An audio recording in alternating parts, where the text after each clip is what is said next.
What is a blessing?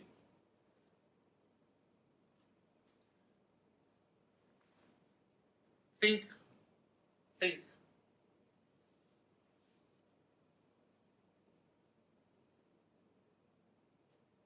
For 80 years that we're alive, we control our body, our speech, and our mind.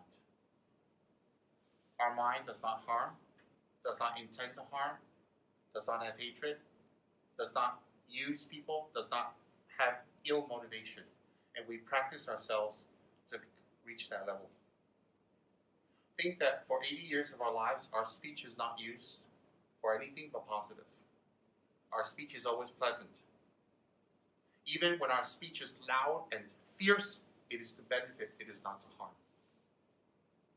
Even when our speech, because there are some people who's very ill-minded, even when their speech is soft and sweet, it is to create schism and harm.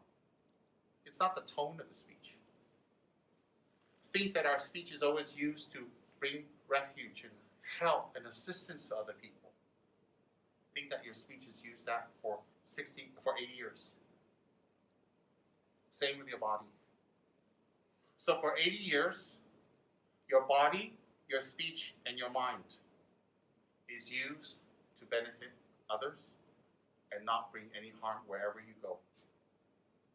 Just think about the energy you collect. Think someone like that. On top of that, does meditation. And they go deeper and deeper and deeper into themselves. And they can see their previous lives. They can see the lives of other people's previous lives. They can see karma and its effects. They can see how things work in the universe karmically. They can see how things work around them and within themselves. And they can see this very, very clearly. And they don't take refuge in a God. They don't take refuge in something on the outside. They don't rely on some miracles. They rely on their own mind. Just think of being around a person like that.